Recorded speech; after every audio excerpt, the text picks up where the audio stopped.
What's up everybody, it's the Inhuman one here, and today I'm bringing you another Katana Zero video. This time, we're going to go over things you missed in the slums of New Mecca that range from theories I never fully developed, to minor details that I noticed, to Easter eggs that add comedic value to the overall mature setting of the game.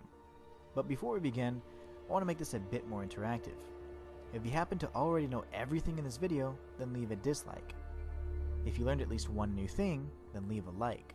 So without further ado, let's get started. Did you know that you can actually see Tragedy, one of the masked men sitting down reading the newspaper at the Murdower Hotel? If you look closely, you can actually see the outline of his grey mask. Ironically enough, this is where Zero's tragic tale begins, and where pivotal decisions can be made that impact the lives of innocent bystanders. Kinda poetic, huh? Did you know that if you assassinate Josh Rose with a magic beam that shoots out of the Master Sword, the newscast reports finding strange burn marks on his body? Did you know that if you let V borrow your sword to do lines in the Studio 51 mission, that you will actually have to play a segment of the chase scene without Zero's trusty katana? After a short sequence, V will conveniently drop the sword and leave it behind for you to retrieve. Did you know that the robot in the Space Uncertainty set has a string of unique dialogue? If you let the robot talk, he expresses his hatred for humanity and the desire to kill, but soon after, reveals a mysterious message in binary code.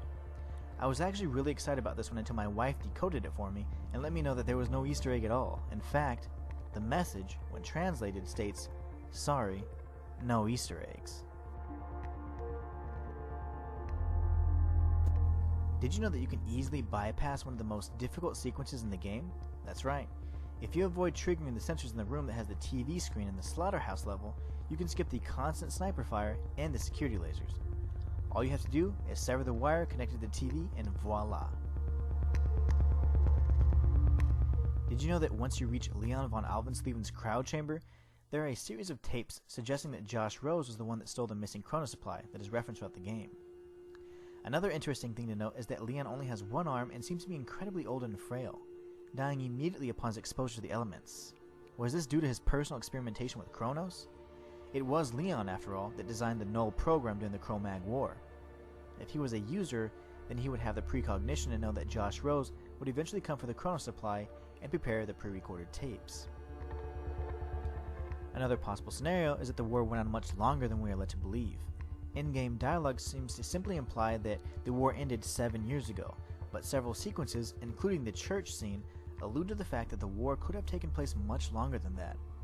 Oddly enough, in this scene, the amount of time that has passed is 28 years, either implying that we are hearing a confession from someone other than Zero, or the time that passed felt like a period of 28 years.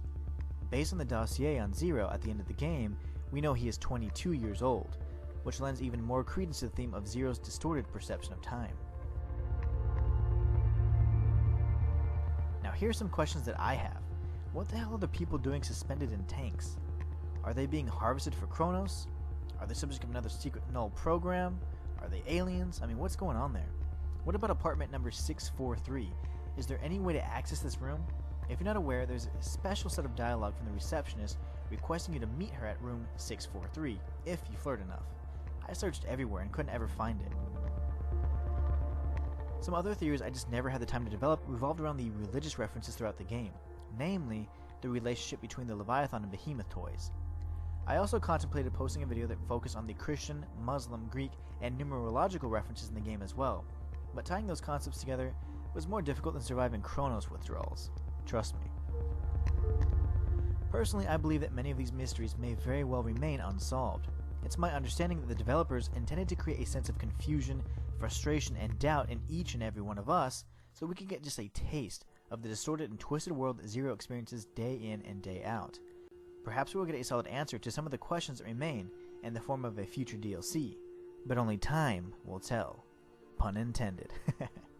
And that's going to bring this short but sweet video to a close. Now I do apologize for the excessive delays in getting this one out. I had some big changes take place in my personal life that needed my immediate attention, but now that everything is taken care of, I'll be able to move on to much more inspired and consistent content. Now be on the lookout for some more lore on a few classic titles, as well as some newer releases. I appreciate the support of each and every one of you out there, I really do. Now let's take this channel one step closer to our ultimate goal of doing this full time for you guys. Now I can't do it without your continued support, so don't forget to like, subscribe, and comment, and until next time, It's the Inhuman one, signing out.